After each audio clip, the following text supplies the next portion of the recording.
Siyudad ng Liwanag Kabanata 1, Pangarap at sakit. Ang malabong liwanag ng bukang liwayway ay tumatagos sa maliit na bintana ng maralita na silid. Nakaupo si Maria sa luma niyang kama, malayo ang tingin sa matataas na gusali sa malayo. Ang siyudad na ito, kasama ang nagniningning na ilaw at marangyang pamumuhay ng mga mayayaman, ay palaging isang pangarap para sa kanya, isang pangarap na marahil ay hindi niya maabot. Ngunit palaging naniniwala si Maria na, gaano man kahirap, ang kanyang boses ang magdadala sa kanya sa ibang lugar. Isang lugar kung saan hindi siya isang mahirap na babae, hindi isang batang naghihirap sa buhay. Narinig niya ang tawag ng kanyang ina mula sa kusina, "Maria, bumaba ka na para mag-almusal, may espesyal akong handa ngayon." Tumayo si Maria. Saglit na sumilay ang pag-asa sa kanyang mga mata at muling nawala. Bumaba siya sa hagdan, kung saan nakatayo ang kanyang ina, si Lucia, nagluluto. Si Lucia ang pinakamalakas na babae na kilala ni Maria. Dati siyang sikat na mang-aawit, ngunit dahil sa mga dahilan na alam niya lang, tinalikuran niya ang kanyang karera sa musika at namuhay ng tahimik, ibinabaon ang kanyang hilig sa puso niya. Tiningnan ni Lucia ang kanyang anak na babae ng may mapagmahal na mga mata. "Naaalala mo ba, Maria? Dati kitang kinakantahan ng maraming kanta noong bata ka pa. Alam mo ba, ang musika ang palaging naging liwanag ko, at gusto kong magkaroon ka rin ng liwanag na iyon." Ngumiti si Maria, ngunit sa kanyang puso ay may malalim pa ring kalungkutan. "Inay, gusto kong mag-aral sa Sun Art School. Gusto kong maging isang mang-aawit, isang bituin. Ayaw kong maging ganito na lang palagi ang buhay natin." Huminto si Lucia, nanginginig ang kanyang mga kamay habang hawak ang sandok na panghalo sa lugaw. "Maria, gusto kong ibigay sa iyo ang lahat, ngunit alam mo ba, sa mundong ito, hindi lahat ay may pagkakataong matupad ang kanilang mga pangarap. Kailangan mong makipaglaban sa maraming bagay. At nag-aalala ako na magbabayad ka ng malaki para sa mga pangarap na ito." Dahil sa mga salita ng kanyang ina, nakaramdam si Maria ng paninikip sa dibdib. Alam niyang maraming isinakripisyo ang kanyang ina, iniwan ang lahat para sa pamilya, at para sa kanya. Ngunit hindi kayang talikuran ni Maria ang kanyang pangarap, kahit alam niyang ang daan sa unahan ay puno ng pagsubok. Kabanata 2, Pagbukas ng pinto. Kinabukasan, nakatanggap si Maria ng anunsyo na matagal na niyang hinihintay. Gaganapin ang audition para sa Sun Art School sa loob ng ilang linggo. Iyon mismo ang pagkakataong hinihintay ni Maria. Kahit alam niyang maraming magagaling na tao ang sasali, determinado pa rin si Maria na huwag palampasin ang pagkakataong ito. Alam niya na ito lang ang tanging paraan para baguhin ang kanyang buhay. Gayunpaman, ang paligsahan ay hindi lamang isang pagkakataon. Ito ay matinding kompetisyon sa pagitan ng mga nasa mataas na lipunan at mga mahihirap na tulad niya. Si Carmen, ang ina ng isang babaeng nag-aaral sa parehong art school kasama si Maria, ay isang makapangyarihang babae, na palaging naghahanap ng paraan upang tulungan ang kanyang anak na babae na maangkin ang lahat ng pagkakataon.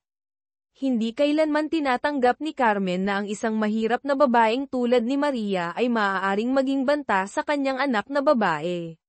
May mga lihim na tawag si Carmen, mga plano na walang nakakaalam upang matiyak na ang kanyang anak na babae ang tanging nakatayo sa tuktok. Maingat na kinakalkula ang lahat, mula sa panunuhol sa mga hukom, hanggang sa paghahanap ng paraan upang alisin ang mga formidable na kalahok. Ngunit hindi natatakot si Maria. Hindi lamang siya sumali sa paligsahan para manalo, kundi para patunayan na kaya niyang tumayo, sa kabila ng mahihirap na kondisyon. Kabanata 3, Ang mga lihim ay nalalantad. Dumating ang araw ng audition. Nakatayo si Maria sa harap ng patio ng Sun Art School, isang lugar na nakikita niya lamang sa kanyang mga pangarap.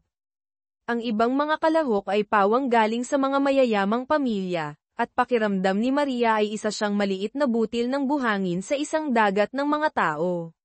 Gayunpaman, nang pumasok siya sa loob, hindi niya maiwasang mapansin ang pagkakaiba sa pagitan niya at ng ibang mga kalahok. Naroon na si Carmen, Ang makapangyarihang babae, mula pa kanina, palaging pinapanatili ang perpektong anyo at walang humpay na naghahanap ng paraan upang apihin ang mga nakapaligid sa kanya. Ngunit hindi maaaring hayaan ni Maria na kontrolin siya ng takot.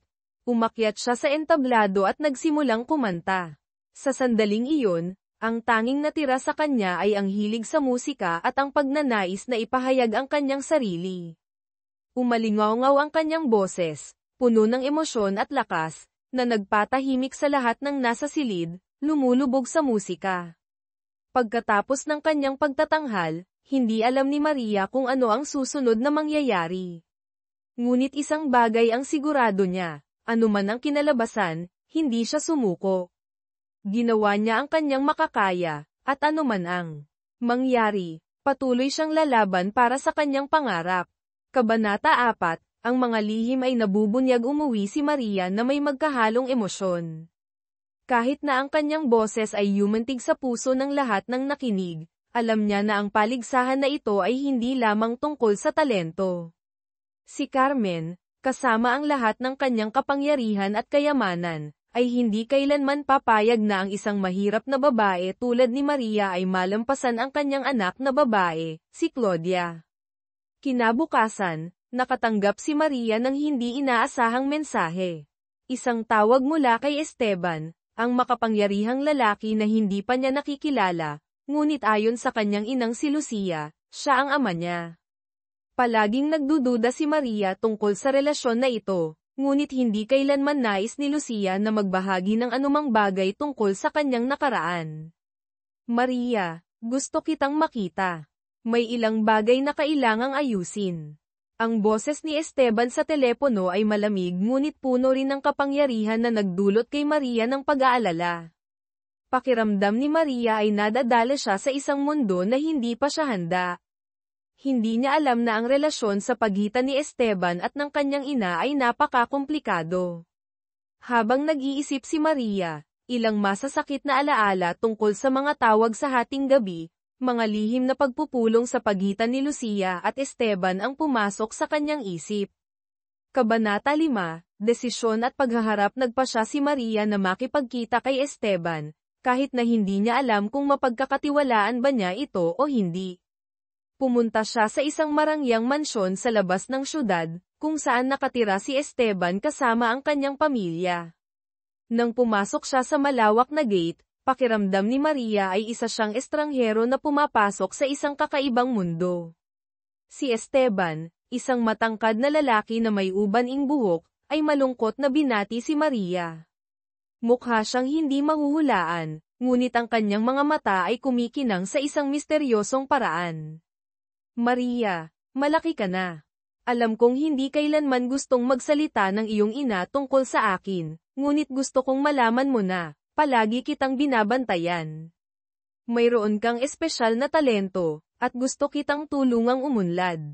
Ngunit kailangan mong maunawaan na, sa mundong ito, hindi lahat ay maaaring magtagumpay kung hindi alam kung paano tanggapin ang mga dapat bayaran. Nakaramdam si Maria ng bahagyang takot na umaangat sa kanyang puso. Hindi niya gustong maging bahagi ng larong pampulitika ni Esteban. Gayunpaman, nagpatuloy siya, tutulungan kitang malampasan ang paligsahan sa sining, bibigyan kita ng lahat ng gusto mo, ngunit kailangan mong sundin ang aking mga hinihiling. Naiintindihan mo ba? Naguluhan si Maria, ngunit hindi hinayaan na diliman ng takot ang kanyang determinasyon. Nagpasya siya na hindi niya hahayaang magamit ang sarili. Tinanggihan niya ng direkta ang alok ni Esteban, habang iginigiit na tatahakin niya ang sarili niyang landas nang hindi nangangailangan ng tulong nito. Kabanata 6, Matinding pakikibaka. Dumating ang araw ng opisyal na paligsahan. Nakatayo si Maria sa harap ng entablado. Ang ibang mga kalahok ay naghahanda ng umakyat at ipakita ang kanilang talento. Ngunit sa kanyang puso, hindi mawala ang kanyang pag-aalala. Naroon sa isang lugar sa auditorium si Carmen at si Claudia, handang maghintay ng isang pagkakataon upang pabagsakin siya. Umakyat si Maria sa entablado, tinatanglawan ng ilaw ng entablado ang kanyang mukha. Nakaramdam siya ng isang kakaibang kapangyarihan na kumakalat sa kanyang katawan, na parang ang kanyang boses ang tanging koneksyon sa pagitan niya at ng kanyang mga pangarap. Sa sandaling ito, walang takot ang maaaring humadlang sa kanya. Inaawit niya, bawat nota ay tumatagos sa puso ng mga nakikinig.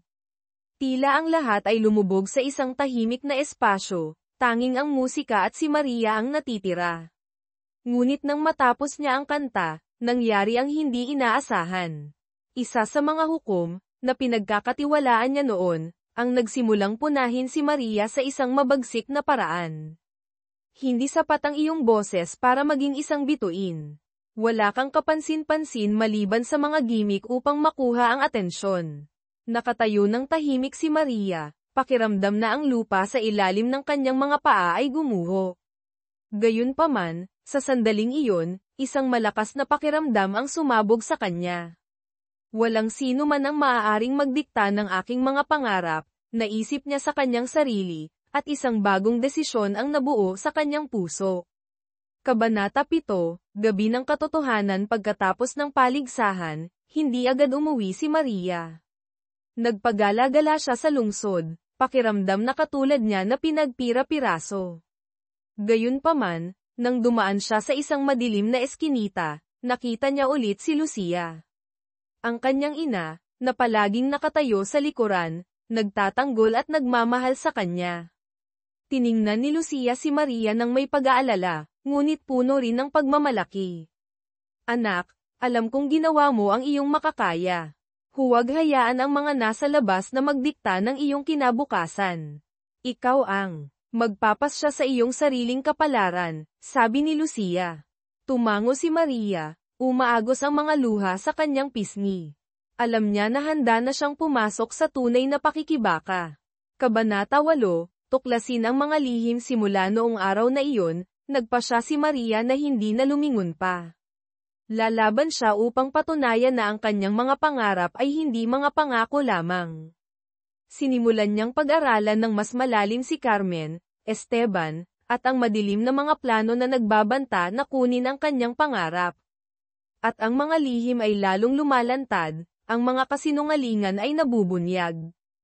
Ang kwento tungkol sa paghihiganti, ang mga plano, at ang mga nasirang relasyon ay patuloy na uunlad, at kailangan ni Maria na pumili sa pagitan ng hustisya at ang mga sakripisyong kinakailangan upang makamit ang tagumpay. Kabanata 9, Harapin si Esteban. Hindi na maaaring bumalik si Maria. Ang kanyang determinasyon ay hinubog mula sa sakit, mula sa pagkabigo matapos siyang punahin ng mga hukom.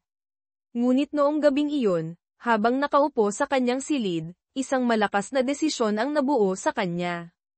Hindi niya hahayaan ang sinuman, maging ang ama na hindi niya nakilala, o ang mga makapangyarihang tao tulad ni Carmen, na magpasya sa kanyang kapalaran.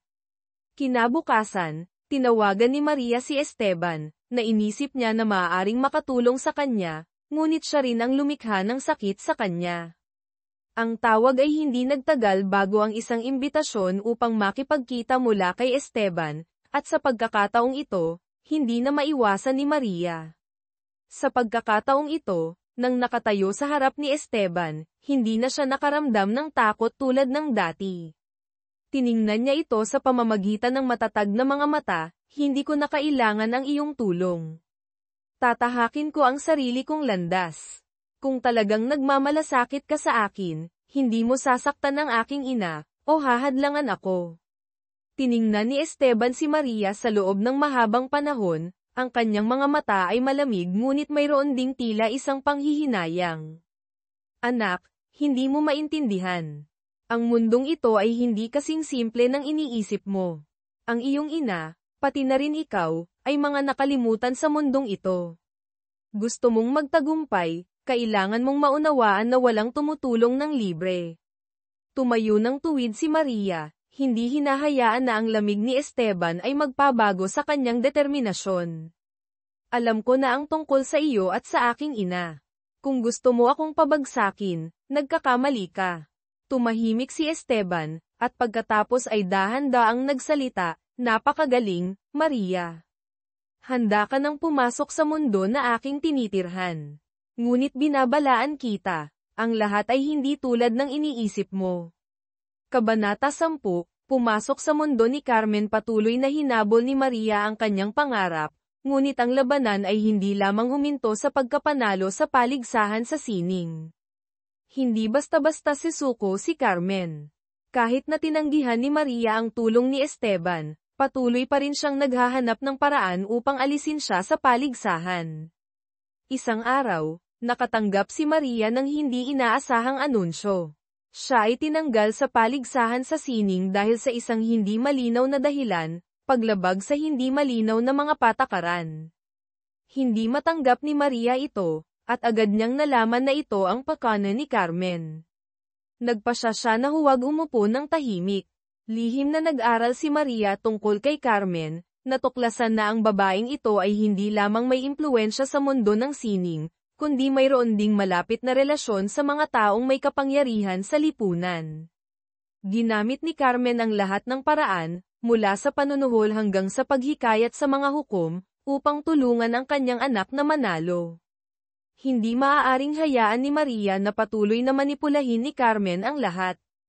Humingi siya ng tulong mula sa mga kaibigan sa industriya at maging sa mga taong nasa mataas na lipunan, mga taong alam ang katotohanan tungkol kay Carmen ngunit hindi nang ahas na magsalita dahil sa takot na mawala ang kanilang posisyon. Nagpasya si Maria na lalaban siya upang ilabas ang katotohanan sa liwanag. Kabanata 11, plano ng paghihiganti. Sinimulan ni Maria na bumuo ng isang plano upang ibagsak si Carmen.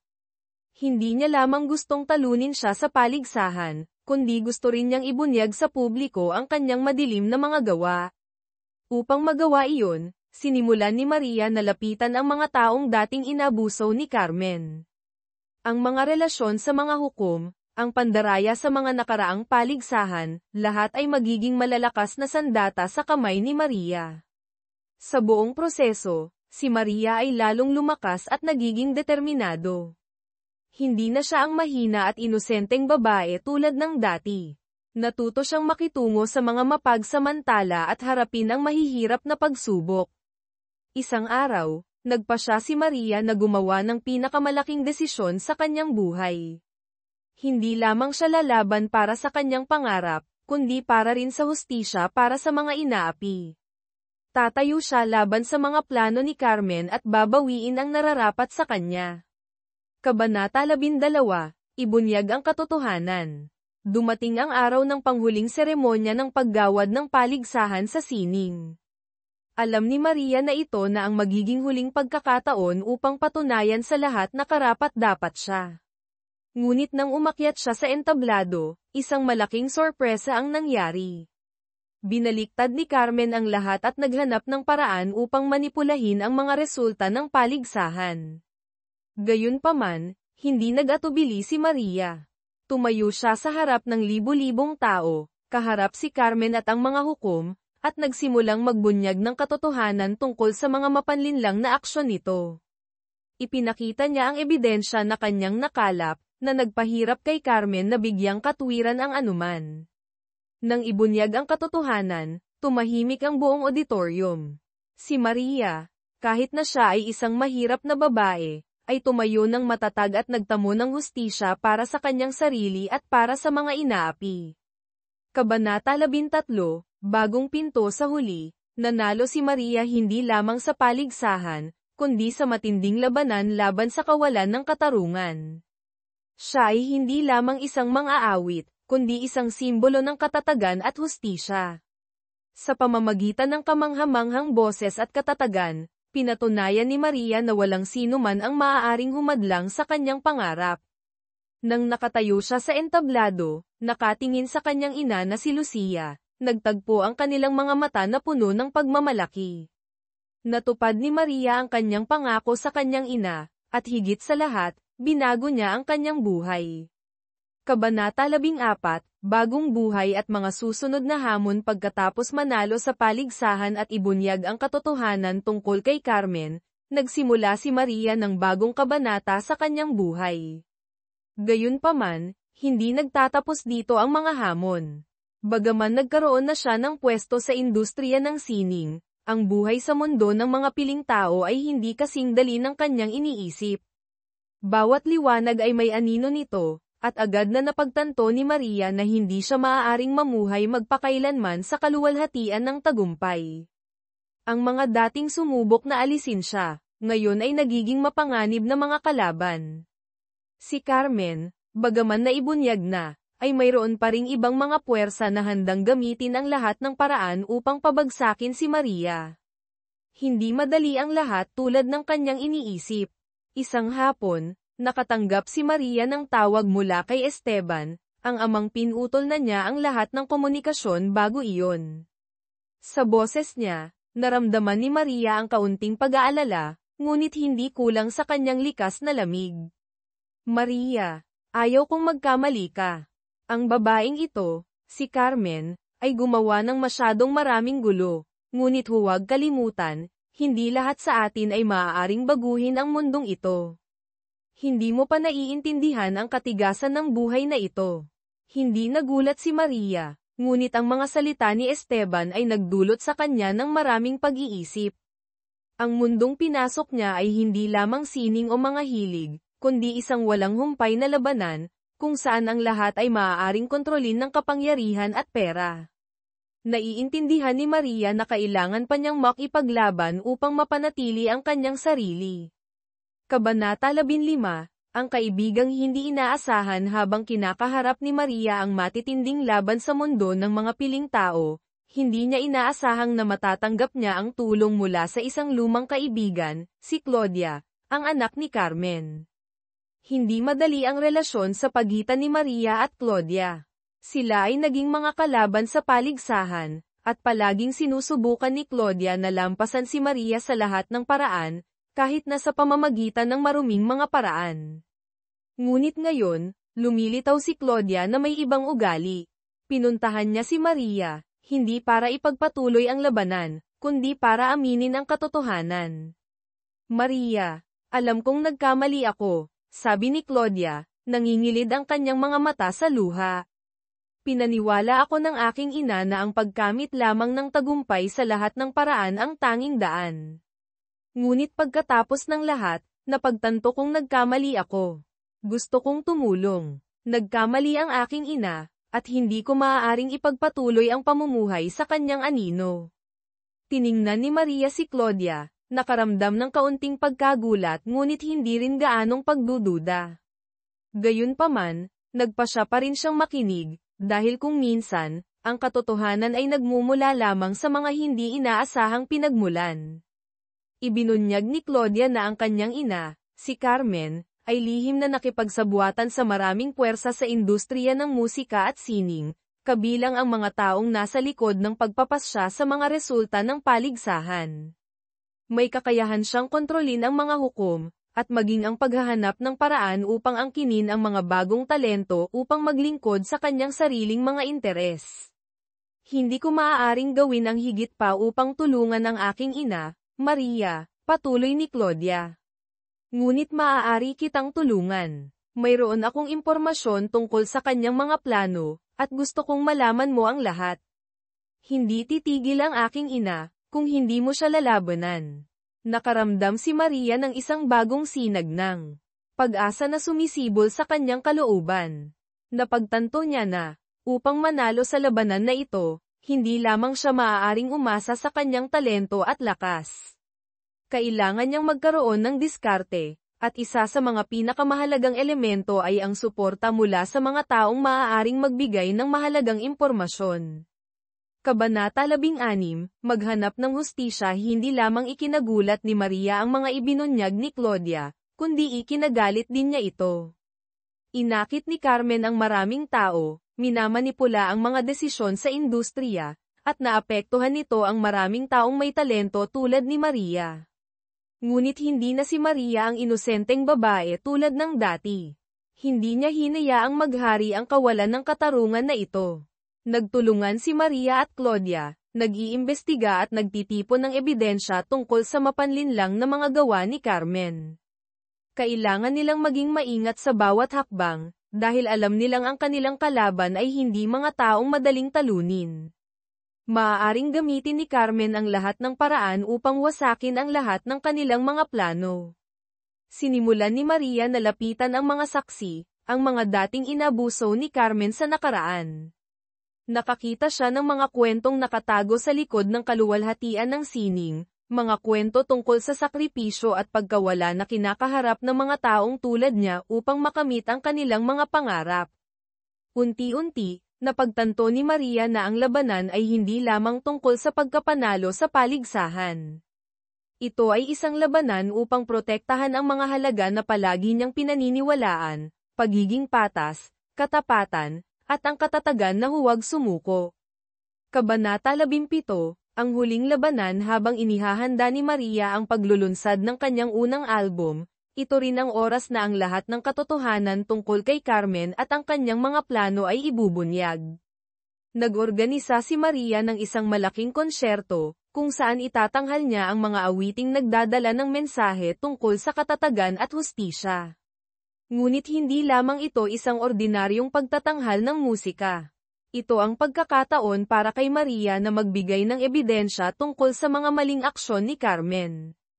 Nagpasya siyang ihayag ang mga lihim na nakatulong kay Claudia na matuklasan, at sabay na nagpapatunay ng kanyang kapangyarihan na hindi lamang musika, kundi katotohanan. Nang maganap ang konsyerto, ang bawat awitin ni Maria ay tila nagbubukas ng isang bagong kabanata sa kanyang buhay. Hindi lamang siya umaawit para sa kanyang sarili, kundi para rin sa mga taong dating inaapi, mga taong palaging kailangang mamuhay sa kadiliman. At nang lumitaw si Carmen sa pagtatanghal, nagbago ang lahat. Nakatayo si Maria sa entablado, hindi lamang bilang isang mang-aawit, kundi isang simbolo ng pakikibaka at katotohanan. Kabanata 18, mula sa kadiliman hanggang sa liwanag. Kinabukasan, pagkatapos ng pagtatapos ng konsyerto, hindi makapaniwala si Maria sa mga naranasan niya. Ang pakiramdam ng pagkasabik pagkatapos tumayo sa entablado, umawit ng mga kantang pinangarap niya sa loob ng maraming taon, ay hindi pa kailanman naging kasing lalim nito. Ibinunyag niya ang katotohanan tungkol kay Carmen, tungkol sa mapanlupig na mga plano, at sabay na pinagtibay ang kanyang posisyon sa industriya ng sining. Ngunit ang tagumpay na ito ay hindi nangangahulugan na ang labanan ay natapos na. Marami pa rin siyang haharapin. Si Esteban, ang amang hindi pa niya nagkaroon ng malapit na relasyon, ngayon ay lumilitaw at nakikialam sa lahat ng nangyayari. Hindi inaasahan ni Maria na, sa likod ng kanyang katanyagan, si Esteban ang isa sa mga nasa likod ng pagmamanipula at pagkontrol sa kanyang buhay. Ang kanyang mga salita sa nakaraang pagpupulong ay umaalingaw pa rin sa kanyang isipan. Anak, ayaw kong magkamali ka. Ang babaeng ito, si Carmen, ay gumawa ng masyadong maraming gulo, ngunit huwag kalimutan, hindi lahat sa atin ay maaaring baguhin ang mundong ito. Hindi mo pa naiintindihan ang katigasan ng buhay na ito. Hindi maaaring umupo na lang si Maria. Nagpasya siyang harapin si Esteban muli. Hindi para pakinggan siyang magbabala tungkol sa mundo ng mga piling tao, kundi para linawin ang relasyon sa pagitan nilang dalawa. Kabanata 19, ang pagkikita kay Esteban. Nakatayo si Maria sa harap ng mansyon ni Esteban, kung saan ang lahat ay perpekto pa rin, puno ng kapangyarihan at karangyaan. Ngunit sa pagkakataong ito, wala na siyang pakiramdam ng pagkagulat tulad ng unang pagkakataon. Pumasok siya ng may kumpiyansa, ang hakbang ng isang mandirigmang nakahanap na ng kanyang layunin at landas. Hindi na siya ang mahirap na babae, walang anumang bagay sa mga kamay tulad ng dati. Siya si Maria, sikat na mang-aawit, at siya ay sapat na malakas upang harapin ang lahat. Binati ni Esteban si Maria na may malamig na ekspresyon, ngunit sa kanyang mga mata, may isang bagay na nagbago, na parang tinitingnan niyang muli ang mga nangyari sa nakaraan. Maria, alam mo ba, sa buhay na ito, walang sino man ang maaaring baguhin ang mga patakarang itinakda. Sinubukan kitang tulungan, ngunit, marahil ay hindi mo naintindihan. Tumayo ng tuwid si Maria, tumitingin sa mga mata ni Esteban. Hindi mo ako tinulungan. Sinasamantala mo lang ako. Hindi ko kailangan ang iyong tulong. Ako ang magpapasya sa aking buhay. Ngumisi si Esteban, ngunit walang sinabi. Hindi na natatakot si Maria, wala nang pakiramdam ng kahinaan sa harap ng lalaking ito. Sanay na siya sa mga pagkabigla at plano. Mula dito, hindi niya hahayaang sirain ng sinuman, maging ang kanyang pamilya, ang kanyang mga pangarap. Ang hustisya ay darating sa mga karapat-dapat, Esteban. Ililiwanag ko ang lahat, at hindi ko kailangan ang iyong tulong o tulong ni Carmen, sabi ni Maria, mahigpit ngunit puno ng determinasyon ang kanyang boses.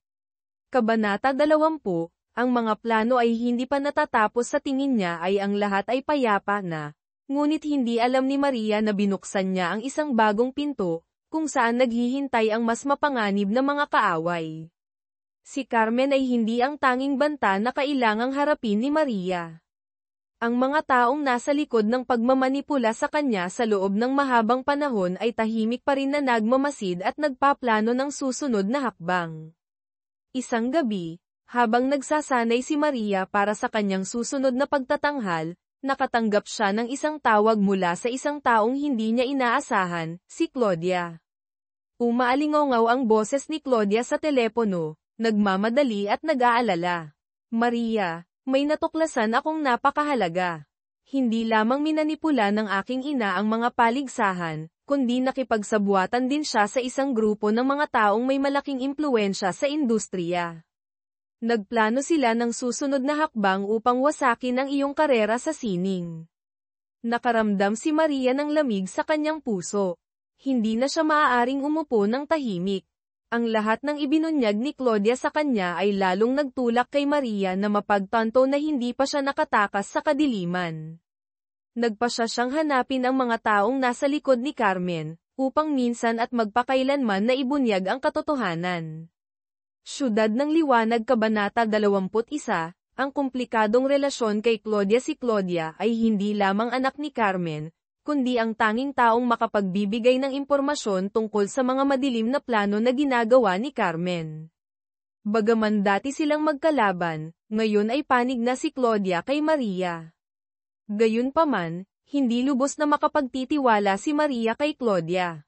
Alam niyang maaaring magbago ang lahat anumang oras, at maaaring may sariling motibo pa rin si Claudia. Ngunit, naiintindihan din ni Maria na walang ibang pagpipilian maliban sa makipagtulungan kay Claudia. Sinimulan niyang alamin ang higit pa tungkol sa nakaraan ni Claudia, at natuklasan na, bagaman maraming beses siyang sinaktan, biktima pa rin si Claudia sa laro ng kapangyarihan ni Carmen. Sa ganitong paraan, naramdaman ni Maria na maaari niyang tulungan si Claudia na makalaya mula sa kanyang ina at pumasok sa isang bagong buhay. Nagpasya si Maria na tulungan si Claudia, hindi lamang para sa hustisya kundi dahil naiintindihan niya na kung minsan, kailangan ng tao ng pagkakataong magbago at magsimula ulit.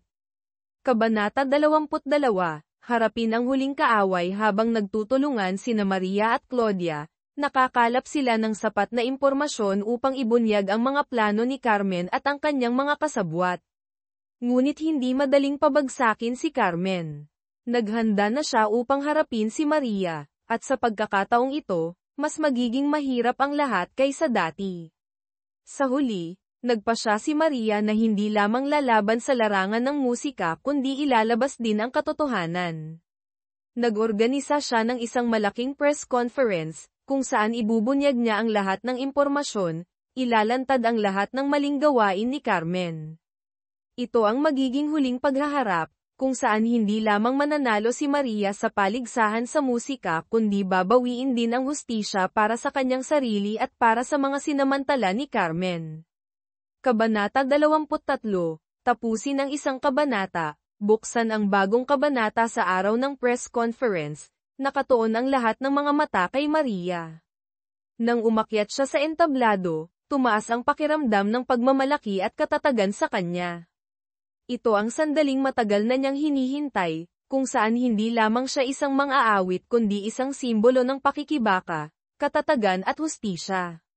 Nang simulan ni Maria na ilantad ang mga ebidensya tungkol sa mapanlinlang na pag-uugali ni Carmen at ng kanyang mga kasabwat, nabalot ng katahimikan ang auditorium. Hindi na makapagpaliwanag si Carmen. Ang kanyang mga plano ay naibunyag, at wala nang puwang para sa mga malupit sa mundo ng sining. Sa huli, nanalo si Maria hindi lamang sa paligsahan kundi pati na rin sa laban para sa hustisya. Hindi na lamang siya isang mang-aawit, kundi isang simbolo ng katotohanan at pag-asa. Kabanata 24, humakbang sa bagong mundo pagkatapos ng press conference na nagbunyag ng katotohanan tungkol kay Carmen at sa kanyang mga kasabwat, naramdaman ni Maria na para bang lumampas siya sa isang bagong pinto. Hindi lamang siya nagtagumpay sa paligsahan, kundi binawi rin niya ang hustisya para sa kanyang sarili at sa mga inaapi. Ang kanyang mga kanta ngayon ay hindi na lamang musika kundi mga pahayag tungkol sa katatagan at hindi pagsuko sa kawalan ng katarungan. Gayunpaman, ang mundong pinasok ni Maria ay hindi kasing dali ng kanyang iniisip. Bagaman nanalo na siya, kailangan pa rin niyang harapin ang mga bagong pagsubok. Habang nagiging mas kilala ang kanyang pangalan, ang mga humaharap sa kanya ay hindi kailanman tumigil. Naglalaho pa rin ang mga anino mula sa nakaraan, at alam ni Maria na hindi pa tapos ang labanang ito. Sa sandaling ito, napagtanto rin ni Maria na nagsisimulang magbago ang kanyang karera sa musika. Gustong magpirma sa kanya ang mga malalaking producer, hindi tumitigil ang mga imbitasyon na sumali sa mga sikat na programa. Ngunit mula rin dito, sinimulan niyang mapagtanto na may kapalit ang tagumpay na ito. Ang mga hinihingi mula sa malalaking kumpanya, ang kontrol sa kanyang imahe at estilo ng musika, ay unti-unting nagpaparamdam sa kanya na pinipilit siya sa isang estilo na hindi siya. Nagtataka si Maria kung mapapanatili ba niya ang kanyang pagkakakilanlan sa isang industriya na puno ng mga patakaran at manipulasyon. Kabanata 25, ang katotohanan sa likod ng liwanag. Pagkatapos ng isang buwan pagkatapos ng press conference, nagpasya si Maria na sumali sa isang malaking pagtatanghal sa isa sa mga marangyang club ng musika sa syudad. Ito ang pagkakataon para patunayan niya na kaya niyang tumayo sa kanyang sariling mga paa nang hindi nangangailangan ng tulong ng mga taong may kapangyarihan. Gusto niyang magbigay ng isang purong produktong musika, na hindi naiimpluwensyahan ng kontrol ng sinuman. Ang pagtatanghal na ito ay hindi lamang isang simpleng pagtatanghal. Ito ay isang malaking hakbang sa karera ni Maria, ngunit isa ring pagsubok upang patunayan ang kanyang sarili. Gusto niyang ipakita na kahit na nahaharap sa mga madilim na plano o manipulasyon ng industriya, kaya pa rin niyang mapanatili ang kanyang hilig at katotohanan sa kanyang musika. Gayunpaman, nang umakyat siya sa entablado, hindi nangyari ng maayos ang lahat. Bagaman gustong-gusto ng mga manunood ang pagtatanghal ni Maria, may ilang tao sa industriya, lalo na ang mga malalaking producer, ang hindi natuwa sa paraan ng kanyang pagpapahayag ng malayang pagkamalikhain. Hindi nila gusto ang isang malayang mang-aawit, gusto nila ang isang bituin na maaaring kontrolin at hubugin, ayon sa mga pangangailangan ng merkado. Sa isang pagpupulong pagkatapos ng pagtatanghal, isang malaking producer, na nag-alok ng kontrata kay Maria, ay diretsahang sinabi sa kanya, "Maria, gusto ko ang boses mo, ngunit hindi ka maaaring tumayo sa labas ng daloy na ito magpakailanman.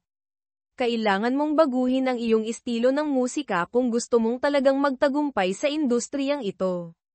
Nakaramdam si Maria ng kapaitan. Napakarami na niyang isinakripisyo upang makuha ang kalayaan na ito, upang mapanatili ang kanyang hilig sa musika, at ngayon, kailangan niyang harapin ang isang masakit na katotohanan, maaaring kailangan niyang ipagpalit ang kalayaang iyon. Kabanata 26, tumayo mula sa putik umuwi si Maria, naguguluhan ang isipan. Hindi niya alam kung ano ang susunod na gagawin. Maaari ba niyang ipagpatuloy ang musika sa paraang gusto niya, o kailangan niyang tanggapin ang mga hinihingi ng industriya upang makarating sa mas malayo? Ayaw niyang maging isang instrumento sa mga kamay ng mga taong gustong kontrolin siya. Ngunit sa parehong oras, hindi rin niya maaaring balewalain ang malaking pagkakataong mayroon siya. Habang nakalubog sa pag-iisip, isang tawag mula kay Claudia ang hindi inaasahang umagaw sa atensyon ni Maria. Si Claudia, pagkatapos ng lahat ng nangyari, ay naging isang tunay na kaibigan na. Ang babaeng dating kalaban ngayon ay panig kay Maria sa laban para sa kalayaan at hustisya. Maria, may natuklasan akong isang mahalagang bagay. Si Carmen ay hindi lamang isang taong may impluwensya sa industriya ng sining, kundi nakikipag-ugnayan din siya sa mga taong may impluwensya sa politika at ekonomiya. Ang mga desisyon na kanyang ginagawa ay hindi lamang nakakaapekto sa industriya, kundi pati na rin sa mga patakaran at paghahati ng kapangyarihan sa lipunan. Ang ginawa niya ay hindi lamang basta-basta manipulahin ang sining. Ito ay isang bahagi sa isang mas malaking plano, sabi ni Claudia, na nag-aalala ang boses. Nakikinig si Maria, naramdaman na parang ang lahat ay mas lumalayo sa kanyang iniisip. Si Carmen ay hindi lamang isang banta sa musika, kundi isang bahagi sa isang malaking sistema na kumokontrol sa maraming bagay sa lipunan na ito. Kabanata 27, pumasok sa malaking labanan nang mapagtanto ni Maria na ang kanyang labanan ay hindi lamang sa mundo ng musika kundi may kaugnayan din sa mga koneksyon ng kapangyarihan, sinimulan niyang maghanda para sa isang mas malaking labanan. Kailangan niyang lumaban hindi lamang upang mapanatili ang kanyang karera, kundi upang labanan ang mga manipulators at maghanap ng paraan upang baguhin ang mga naabaluktot sa lipunan. Hindi na si Maria ang inosenteng babae. Siya ay naging isang tunay na mandirigma, isang taong tumatayo hindi lamang para sa kanyang sarili kundi pati na rin para sa mga mahihina sa lipunan. Ang kailangan niyang harapin ay hindi ang mga pagsubok sa musika lamang, kundi isang labanan para sa pagiging patas. Sa tulong ni Claudia, sinimulan ni Maria na lapitan ang mga taong maaaring makatulong sa kanya na ibunyag ang katotohanan tungkol kay Carmen at ang kanyang mga kasabwat. Alam niya na magiging mahirap ang daan sa unahan, ngunit handa na siyang harapin ang lahat. Kabanata 28, palayain ang sarili sa wakas, nagpasya si Maria na hindi na maghihintay ng pahintulot mula sa sinuman. Nag-organisa siya ng isang malaking kaganapan, kung saan ibubunyag niya ang lahat ng katotohanan tungkol kay Carmen at sa mga puwersang nasa likod. Hindi niya hahayaang kontrolin ng mga taong gustong sumamantala sa kanya ang kanyang musika at hilig. Ito ang pagkakataon para kay Maria na palayain ang sarili at lumabas sa kadiliman, at sabay na magdala ng isang malakas na mensahe tungkol sa kalayaan at hustisya. Sa kaganapang iyon, si Maria ang magiging tagapanguna sa revolusyon sa musika, kung saan makikita ng lahat na tunay na mababago ng musika ang mundo, basta't nang ahas tayong tumayo at lumaban para sa kung ano ang tama. Kabanata 29, Revolusyon sa musika. Ang kaganapang isinagawa ni Maria ay naging sentro ng atensyon hindi lamang sa industriya ng sining kundi pati na rin sa lipunan. Ang konsyerto ay hindi lamang isang karaniwang pagtatanghal, kundi isang revolusyon sa musika kung saan ang mga kanta ni Maria ay naging boses para sa mga mahihina, para sa mga palaging inaapi ng makapangyarihang mga puwersa. Nakatayo si Maria sa entablado, sa maliliwanag na ilaw, ang pakiramdam ng kaligayahan at kalayaan ay umaapaw sa kanyang puso. Ito ang sandaling ipinaglaban niya upang makuha. Bawat nota, bawat salitang kanyang inaawit ay nagdadala ng mensahe tungkol sa kalayaan, hustisya, at pagnanais na umunlad sa isang mundong puno ng kawalan ng katarungan. Gayunpaman, nang magsimula ang musika, napagtanto ni Maria na ang laban na ito ay hindi lamang tungkol sa pagkapanalo sa musika.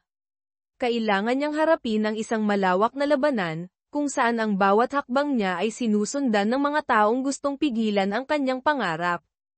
Kabanata 30, pagsalungat mula sa mga malalaking puwersa. Habang naghahanda si Maria para sa mga susunod na pagtatanghal, ang mga puwersa na hindi niya inaasahan ay nagsimulang sumalungat. Ang mga malalaking producer, ang mga taong dati ay nag-alok na magpirma sa kanya, ay biglang umatras at pinutol ang lahat ng koneksyon. Nagsimulang damalang ang mga tawag mula sa mga kasosyo. Bagaman mayroon ng malaking bilang ng mga tagahanga si Maria at mga imbitasyon na gumanap mula sa mga sikat na plataporma, walang sino man ang maaaring tumanggi na ginagamit ng mga malalaking puwersa ang kanilang impluwensya upang pigilan ang kanyang tagumpay. Biglang lumitaw ang mga problema sa pananalapi. Kinansela ang mga pagtatanghal ni Maria, tumigil ang mga kontrata sa pagre-record. Bagaman mayroon na siyang malaking base ng tagahanga at mga imbitasyon na gumanap mula sa mga sikat na plataporma, walang sino man ang maaaring tumanggi na ginagamit ng mga malalaking puwersa ang kanilang impluwensya upang pigilan ang kanyang tagumpay. Alam ni Maria na ito ang panahon upang gumawa siya ng huling pagpipilian. Magpapatuloy ba siya sa paglaban, o hahayaan niyang pigilan ng mga puwersang ito ang kanyang pangarap? Kabanata 31. Ang mga kaibigan na kasama sa gitna ng tila pagbagsak ng lahat, natanggap ni Maria ang suporta mula sa mga kaibigan na kasama. Si Claudia, bagaman may maraming pag-aalala at takot tungkol sa paghihiganti mula sa kanyang ina, ay nagpasya pa rin na tumayo sa tabi ni Maria. Sinimulan niyang ibigay ang mahahalagang impormasyon tungkol kay Carmen at sa mga puwersang nasa likod niya. Alam ni Claudia na kung hindi sila kikilos ngayon, hindi lamang si Maria kundi pati na rin ang kanyang karera ang masisira. Si Lucia, ina ni Maria, ay hindi rin tumahimik. Natanto niya na, upang protektahan ang kanyang anak na babae, kailangan niyang lumabas mula sa kanyang nakaraan, kung saan palagi niyang itinatago ang mga lihim at kalungkutan. Nagpasya si Lucia na tulungan si Maria sa pamamagitan ng pagkonekta sa mga taong sa mataas na lipunan na dati niyang nakilala. Alam niya na ang labanan na ito ay hindi lamang may kaugnayan sa musika kundi isang labanan para sa hustisya. Sa suporta mula sa kanyang ina at ni Claudia, nagpasya si Maria na huwag sumuko. Sinimulan niyang isagawa ang kanyang plano, hindi lamang laban kay Carmen kundi laban din sa pagbagsak sa mga madilim na puwersa sa industriya ng musika. Iyon ay isang malaking labanan, ngunit handa na si Maria. Kabanata 32. Inilalantad ang huling kaaway pagkatapos ng maraming buwan ng paghahanda, handa na si Maria na harapin ang mga taong nasa likod ni Carmen. Hindi niya magawa ito ng mag-isa, at sa tulong mula kay Claudia, Lucia, at mga kaibigan na kasama, nasa kamay na ni Maria ang isang plano upang ibunyag ang lahat ng katotohanan. Natuklasan niya na hindi lamang si Carmen, kundi mayroong isang network ng mga taong may kapangyarihan sa industriya ng musika, politika, at ekonomiya na nakipagtulungan upang manipulahin ang sining at gamitin ang mga artista bilang mga instrumento upang kumita. Hindi lamang nila pinipigilan ang mga tunay na talento, kundi ginagamit din ang musika upang kontrolin ang lipunan sa paraang gusto nila. Sinimulan ni Maria at ng kanyang grupo na kolektahin ang hindi matutulan na mga ebidensya, at sa suporta ng mga alyado sa pahayagan at mga organisasyon na nagtatanggol sa mga karapatan ng artista, nagpasya si Maria na ihayag ang lahat ng katotohanan sa isang pambansang press conference. Kabanata 33, ang pampublikong labanan sa araw na iyon, libu-libong tao ang naroroon sa press conference. Nakatayo si Maria sa entablado, puno ng tensyon ngunit puno rin ng determinasyon. Alam niya na ito ang huling labanan, kung saan hindi lamang niya kailangang harapin si Carmen at ang mga manipulators sa industriya ng musika, kundi pati na rin ang buong sistema ng lipunan na nakorrupt ng kapangyarihan at pera. Sa tulong ni Claudia, Lucia, at mga kaibigan na kasama, ibinunyag ni Maria ang mga ebidensya tungkol sa mga maling gawain ni Carmen at ang mga taong may kaugnayan. Hindi lamang niya ipinakita ang mga ebidensya tungkol sa manipulasyon sa mga paligsahan sa musika, kundi inilantad din ang mga lihim na relasyon sa pagitan ng mga taong may kapangyarihan at ang mga planong makasakit sa mga artistang may talento. Nang ibunyag ang katotohanan, nagsimulang magbigay pansin ang buong mundo. Nagsimulang magsalita ang publiko laban sa mga maling gawain ng mga taong may kapangyarihan. Sa huli, hindi na kayang tanggihan ni Carmen. Ang buong sistemang binuo niya sa loob ng maraming taon ay bumagsak sa harap ng lahat. Kabanata 34, humakbang sa hinaharap pagkatapos ng malaking labanan na ito, si Maria ay hindi lamang naging isang sikat na bituin kundi pati na rin ang simbolo ng katatagan at hustisya. Nanalo siya hindi lamang sa industriya ng musika, kundi pati na rin sa labanan upang protektahan ang mga halagang palagi niyang pinaniniwalaan. Bagaman natapos na ang labanan, alam ni Maria na ang daan sa unahan ay puno pa rin ng pagsubok. Gayunpaman, wala na siyang takot. Natagpuan niya ang kanyang lakas, at ngayon, hindi lamang siya kumakanta upang maging sikat, kundi upang maghatid ng malalakas na mensahe tungkol sa kalayaan, hustisya, at pagnanais na umunlad sa isang mundong puno ng kawalan ng katarungan. Tiningnan niya ang kanyang mga kaibigan na kasama, naramdaman ang kanyang puso na puno ng pasasalamat at pag-asa. Iyon ang liwanag na kanyang natagpuan sa kadiliman. Kabanata 35, ang paghaharap sa huling kaaway. Pagkatapos ibunyag ang mga katotohanan tungkol kay Carmen, naisip ni Maria na tapos na ang kanyang labanan. Ngunit hindi niya alam na ang mga taong nasa likod ni Carmen ay hindi madaling susuko sa kapangyarihan. Isang gabi, habang nasa silid si Maria, naghahanda para sa kanyang susunod na pagtatanghal, nakatanggap siya ng hindi inaasahang tawag mula sa isang taong hindi niya inaasahang makokontak sa kanya, si Esteban, ang amang hindi niya kailanman tunay na naunawaan. Malamig na umalingaw ang boses ni Esteban. Maria, alam kong iniisip mong nanalo ka na. Ngunit hindi mo pa naiintindihan ang mga puwersa sa likod ng lahat. Si Carmen ay isang pawn lamang sa aking kamay at sa iba pa. Hindi mo mababago ang mundong ito, Maria. Hindi agad sumagot si Maria. Naramdaman niya ang katotohanan sa mga salita ni Esteban, ngunit hindi niya hahayaan ang kanyang sarili na lupigin. Hindi ko hahayaan na kontrolin mo ako. Gagawin ko ang lahat sa paraan ko. Napatawa si Esteban at binabaan ang telepono. Naramdaman ni Maria ang tensyon sa espasyong nakapaligid. Naiintindihan niya na ang labanan na ito ay hindi lamang titigil sa musika kundi isang mas malaking labanan, laban sa hindi nakikitang mga puwersa na hindi pa niya lubos na nauunawaan. Kabanata 36, pagharap sa katotohanan tungkol kay Esteban. Hindi maaaring hayaan ni Maria na patuloy na kontrolin ni Esteban ang kanyang buhay. Nagpasya siyang harapin siya muli, upang linawin ang relasyon sa pagitan nila at maunawaan ang lahat ng mga lihim na itinago ni Esteban sa loob ng maraming taon. Naghahanap siya ng paraan upang makipag-ugnayan kay Esteban at humiling na makipagkita sa kanya. Sa pagkakataong ito, wala nang takot o pag-aalala, naghanda si Maria na harapin ang katotohanan. Nang dumating siya sa mansyon ni Esteban, ang kapaligiran sa loob ng bahay ay malamig na parang walang anumang buhay. Nakaupo doon si Esteban, na hindi nagpapahayag ng emosyon, ngunit sa kanyang mga mata, napansin ni Maria ang isang bagay na hindi inaasahan. Marahil, hindi siya lubos na masama, kundi isang taong nadala sa agos ng kapangyarihan at hindi makatakas. Maria, nagsimula si Esteban, na may malalim at mapagpahiwatig na boses. Hindi mo naiintindihan, sa mundong ito, hindi tayo maaaring mamuhay batay lamang sa emosyon. Bawat desisyon mo ay may kapalit. Walang sino man ang maaaring magbago sa lahat ng madali. Tumingin ng diretso si Maria sa kanya, na hindi na nakakaramdam ng takot. Hindi ko kailangan ang iyong tulong. Hahanapin ko ang sarili kong landas. Tumahimik si Esteban, at pagkatapos ay tumayo, lumalapit kay Maria. Kailangan mong matutunan na harapin ang mga mahihirap na desisyon. Walang sino man ang maaaring lumaban ng mag-isa.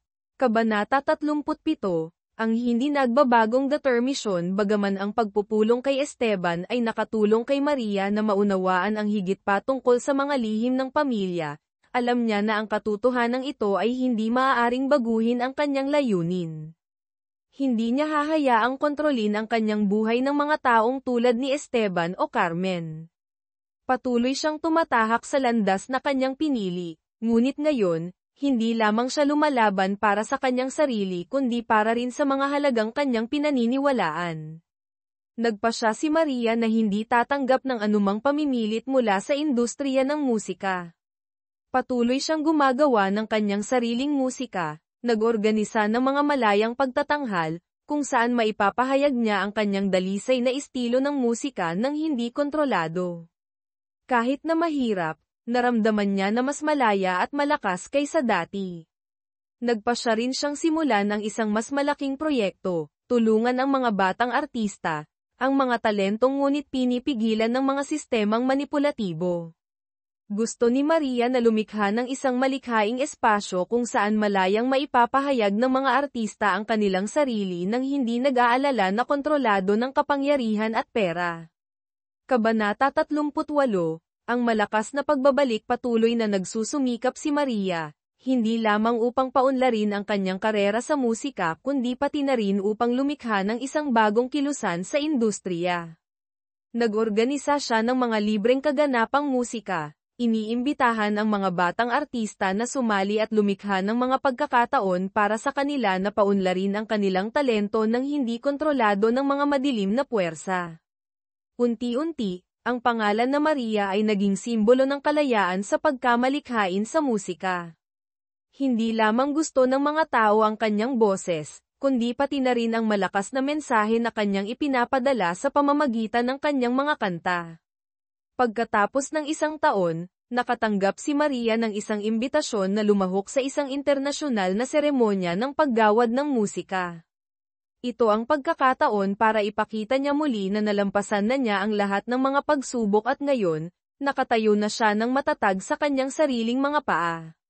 Nang umakyat siya sa entablado upang tanggapin ang parangal, maliwanag na tinatanglawan ng ilaw ang mukha ni Maria. Ngumiti siya. Ngunit sa kanyang puso ay nakaramdam siya ng pasasalamat para sa lahat ng kanyang pinagdaanan. Hindi lamang siya nagtagumpay sa musika kundi pati na rin sa labanan para sa kalayaan at hustisya. Kabanata 39, ang katapusan ng isang paglalakbay. Natapos na ang kwento ni Maria, ngunit nagpapatuloy pa rin ang kanyang landas. Nalampasan niya ang lahat ng pagsubok, hinarap ang mga plano at kahirapan, at sa huli, hindi lamang niya nakuha ang kontrol sa kanyang buhay kundi tinulungan din ang iba na magkaroon ng pagkakataong maipahayag ang kanilang talento at pangarap.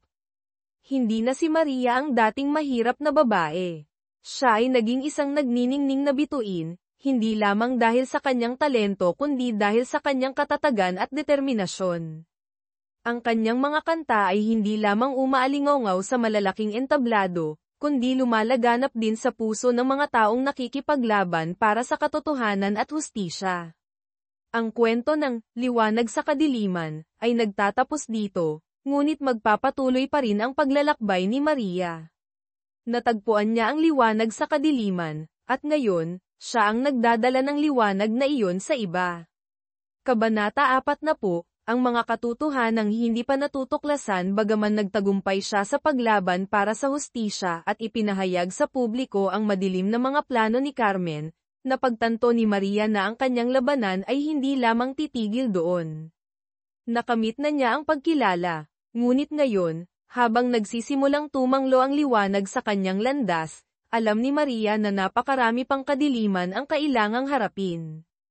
Nakatanggap siya ng isang imbitasyon mula sa isang organisasyon na nagtatanggol sa mga karapatan ng artista, kung saan naghahanap sila ng mga taong makakatulong upang lumikha ng isang mas patas na sistema ng musika, kung saan malayang makakalikha ang bawat artista nang hindi pinamamahalaan ng malalaking puwersa. Nagdulot ng maraming pag-iisip kay Maria ang paanyayang ito. Hindi lamang niya ipinaglalaban ang kanyang karera, kundi pati na rin para sa iba pang mga batang artista, ang mga taong inaapakan pa rin sa ilalim ng pang-aapi ng sistema. Siyudad ng Liwanag. Kabanata 41, palawakin ang impluwensya. Nagpasya si Maria na sumali sa proyektong ito, hindi lamang upang tulungan ang mga batang artista kundi pati na rin upang bumuo ng matibay na pundasyon para sa malayang musika.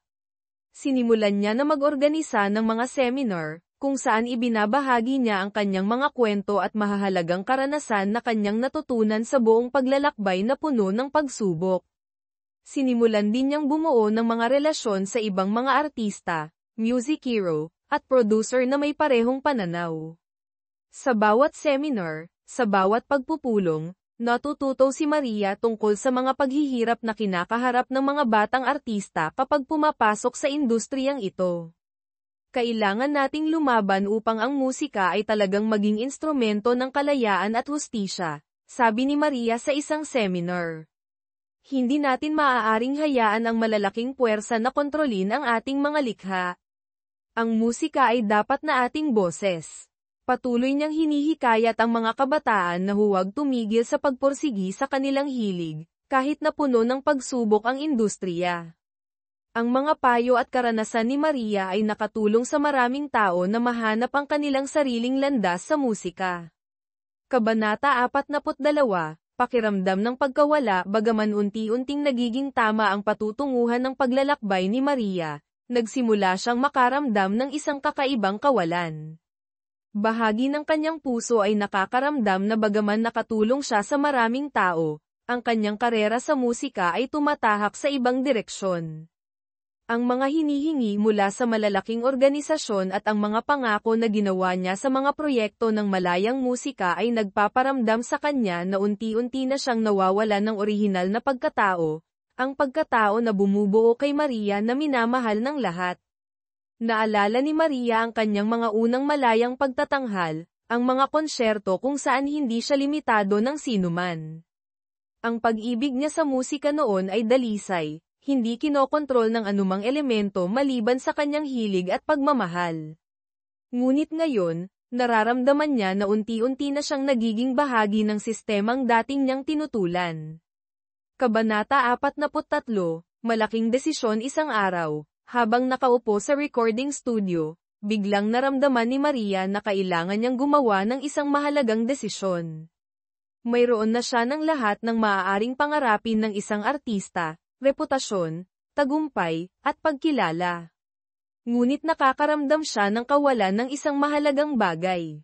Nagpasya si Maria na hindi na ipagpatuloy ang landas na inihanda ng malalaking organisasyon. Gusto niyang bumalik sa dalisay na musika, kung saan ang bawat likha ay nagmumula sa puso at hindi pinipilit ng sinuman. Gusto niyang maging isang taong nagbibigay inspirasyon sa mga batang artista, hindi sa pamamagitan ng mga salita lamang, kundi sa pamamagitan ng mga totoong aksyon. Nagpasya si Maria na maglabas ng isang independenteng album, ganap na malayang lumikha ng hindi kontrolado ng sinumang producer. Gusto niyang ang kanyang musika ay maging simbolo ng kalayaan, paniniwala, at pagtutol, tulad ng noong nagsimula siyang pumasok sa industriyang ito. Kabanata 44, Ang muling pagkabuhay ng musika. Pagkatapos ng desisyon na iyon, sinimulan ni Maria na isagawa ang kanyang unang album, isang produkto ng ganap na malayang paglikha, hindi kinokontrol ng anumang pangkomersyal na hinihingi. Inimbitahan niya ang mga artistang kasamahan na pinaniniwalaan niya at may parehong pananaw na magtulungan.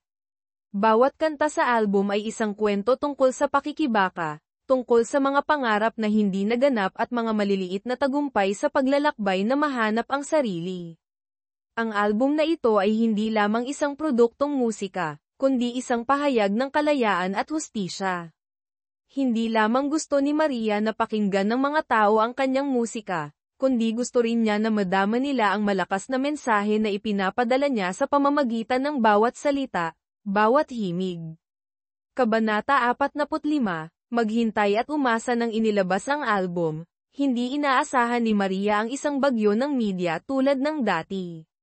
Sa pagkakataong ito, ang gusto lang niya ay maramdaman ng mga nakikinig ang katapatan sa bawat kanta. Nakinig at tinanggap ng mga nagmamahal sa musika ang album na may labis na pagmamahal. Bagaman walang mga agresibong kampanya sa advertising, ang album ni Maria ay nakakuha pa rin ng pansin sa komunidad ng musika at naging isang independenteng penomena sa musika. Naramdaman ni Maria na ito mismo ang landas na kanyang pinili. Hindi niya kailangang maging isang malaking bituin upang makapagningning. Sa kanyang musika at mensahe, nagawa ni Maria na maantig ang puso ng mga taong nagmamahal sa kanya. Kabanata 46, Isang bagong kabanata. Ang kwento ni Maria ay hindi isang kwento na nagtatapos sa isang solong tagumpay. Ito ay kwento tungkol sa muling pagsilang, tungkol sa muling paghahanap sa sarili sa isang mundong puno ng pagsubok. Hindi lamang nagtagumpay si Maria sa industriya ng musika kundi pati na rin sa laban para sa kalayaan sa pagkamalikhain at hustisya. Ang mga susunod na hakbang sa kanyang paglalakbay sa musika ay hindi nangangako na magiging madali, ngunit handa na si Maria na harapin ang anumang pagsubok. Patuloy siyang lilikha, patuloy na lalaban para sa kalayaan, at patuloy na magiging isang taong nagbibigay inspirasyon sa mga nang-ahas mangarap. Nagtatapos dito ang kwento ni Maria, ngunit ang landas sa unahan ay nagsisimula pa lamang. Kabanata 47, Hanapin muli ang sarili. Mayroon na si Maria ng lahat ng maaaring pangarapin ng isang artista, matagumpay na karera sa musika, malaking bilang ng mga tagahanga, at malalaking tagumpay sa laban para sa kalayaan sa pagkamalikhain. Ngunit